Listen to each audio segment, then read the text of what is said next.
house broken into twice. But one day I was at church, you know, it's on Sunday, and they had two people in front of my house, you know, Mexican, black, whatever, you know, and they're fighting over drugs, and they're shooting each other, and I had bullets in my front yard. You know, and I thank God I wasn't there, but, you know, it's just crazy. I see some stuff changing here in Flint, but, you know, it's not a lot. At least they're starting to clean up around here. You know, tearing down old abandoned houses and Governor who? Governor Romney, Mitt Romney. Mitt Romney. Oh, I just don't like him. You know, it's just something about him I just don't like. You know, he keeps putting down our president and that, and he don't know what's really going on until he gets in there.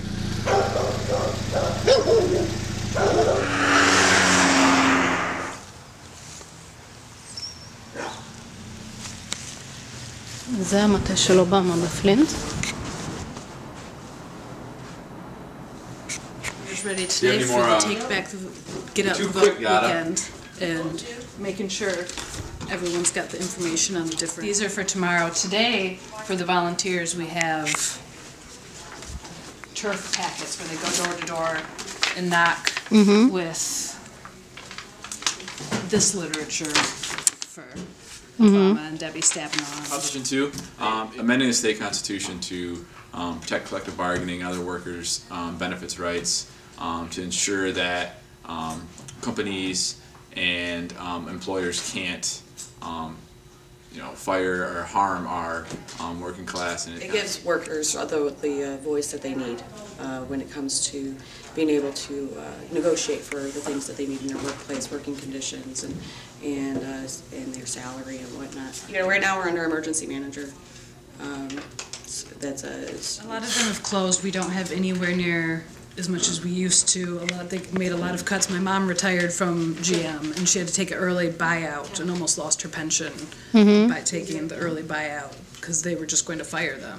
And factory like graveyards where they used to have the buildings and they're gone now and it's just empty, closed down lots. It's sad to drive past other states and came back because I love Flint. I love my friends here the most, are the most involved in community because we have to be, because otherwise we see how we pay the price for it. I know I think it's about 50% of people my age in their 20s are unemployed here in Flint right now. So that definitely affects our crime rate. Usually I'm a nanny and I was lucky to get this job. I think there was a report that Flint was worse than New Orleans post-Hurricane Katrina, that we were doing worse for crime and housing. All that. I know the schools I went to are abandoned buildings now. My middle school and high school are shut down, and they're beautiful brick, huge buildings, but they're just sitting there empty. I don't even know how. I think we have, how many high schools do we have left in Flint, do you know? Two. We have 2 high schools now for the entire, and when I was in And it's like 100,000 people, right? Yes, and when I was in school there would be 35, 40 kids crammed in a classroom. We wouldn't always have enough chairs or books the first week, you know, and it's like, and then you go out to the suburbs around here and they have it all and it's nice for them, so that was always depressing. It's a simple saying and we've been saying it all over. He had our back, we've got his. What did he do for your plant? He protected and saved my job as an auto worker, and the GM plant I work at would not be, I don't believe it would be there today if it was not for his offering loans to the auto. The workers in Flint and the workers at my plant and the union workers, we pay the taxes. And if, you know, we're entitled to have, entitled is a bad word, we should be able to count on our government to help us in our time of need, and the auto industry was definitely in a time of need. Detroit go bankrupt?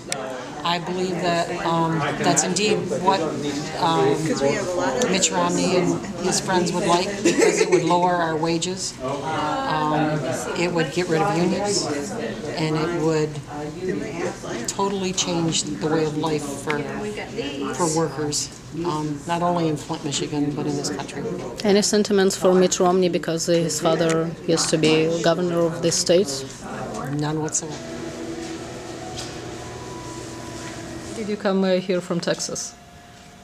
I came from Texas because this is the most critical election in the history of our country.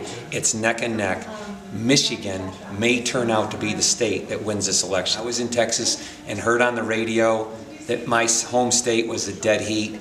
I jumped on a plane and flew up here, and I'm going to work from dusk till dawn each of the next 3 days. I'm going to knock on doors, I'm going to call, I'm going to run around my hometown, I'm going to try to round up 500 more votes. I'm going to try to find 500 people that maybe would not have been willing to stay in that line, and I'm going to convince them. This election will not be won by changing people's minds, these undecided voters.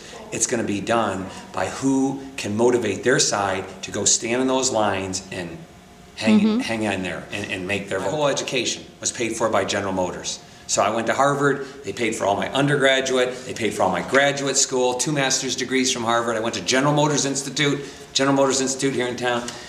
Both of my grandfathers worked for General Motors. My father worked for General Motors. I'm the first person ever in my family that's a male that didn't work for General Motors, okay? And that was after working for General Motors for 7 years. So I am glad that General Motors is doing okay. And I'm not one of these people that is wanting to get into this big dispute about whether or not we should have bailed out General Motors or not. I mean, ultimately, there's far bigger things at stake in this country right now. Does that make sense? Mitt Romney 7 times this year. I've sat 7 different months and heard him speak, and I know where his heart is. I know his convictions, and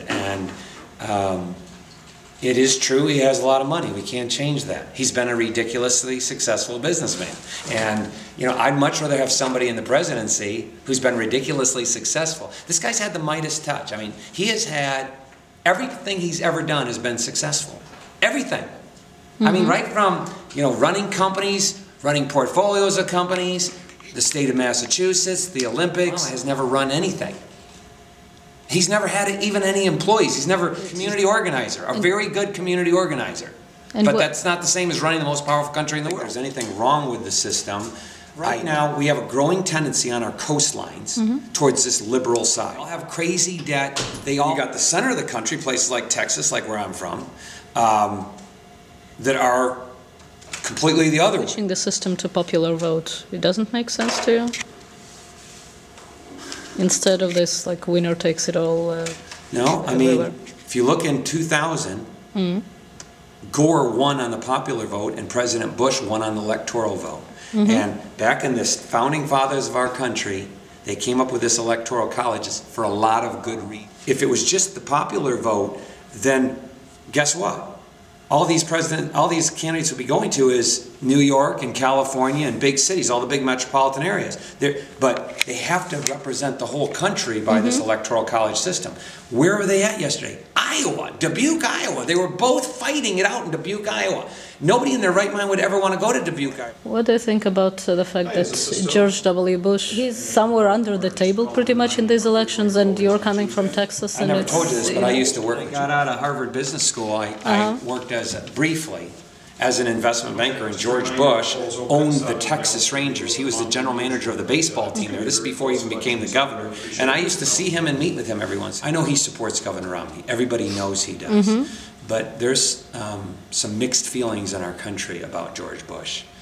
And right now, that would be a little bit of a distraction. Bush is a great man. I think he's done great things for our country. After 9/11, we needed a president who would keep us safe and who would fight this terroristic movement and go. I'm probably more concerned about the other side with Bill. There is a real liking for President Clinton. Even Republicans like myself have some respect for Bill Clinton, what he did to bring prosperity to our country. A long time ago in a vice presidential debate, one time Lloyd Benson looked at Dan Quayle and he goes, "You are no John F. Kennedy. President Obama is no Bill Clinton."